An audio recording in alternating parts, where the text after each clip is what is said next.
کو بینائی مل سکتی ہے، اس کے ذریعے مردہ بھی زندہ ہو سکتا ہے۔ یہ کائنات کا پاسورڈ۔ اور پرانے لوگوں کے لیے مثال دوں کہ پہلے زمانے میں، بہت پہلے نہیں،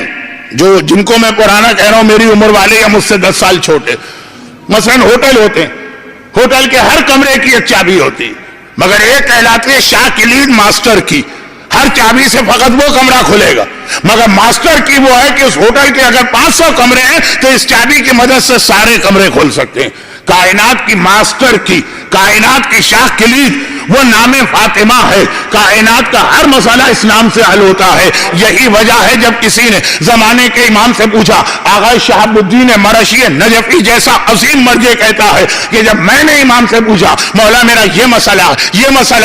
مسئلہ کیسے ان مسائل کو حل کروں، کہا جب بھی کوئی پریشانی آئے 100 مرتبہ یہ پڑھا کرو، اللہم انی اسألک بفاطمۃ و ابیہا و بالہا و بنیہا والسر المستودع فیہا عدد ما احاط بہ علمک و احصى بہ کتابک۔ اے خدا میں تجھ سے سوال کرتا ہوں فاطمہ کے حق کا واسطہ دے کر، فاطمہ کے ذریعے سے، ان کے بابا کے ذریعے، ان کے شوہر کے ذریعے، ان کی اولاد کے ذریعے، اس چھپے راز کے ذریعے جو تو نے سیدہ میں اس طرح چھپایا کہ وما ادراک ما لیلۃ القدر، کوئی عظمت سیدہ نہ سمجھ پایا، وہ خدائی راز ہیں۔ کہا یہ واسطہ دو، اس میں رسول کا نام نہیں آیا، اس میں علی کا نام نہیں آیا، اس میں حسن کا نام نہیں آیا، اس میں حسین کا نام نہیں آیا، اس میں اگر کوئی نام آیا تو صرف ایک ہی نام آیا، فاطمہ فاطمہ فاطمہ۔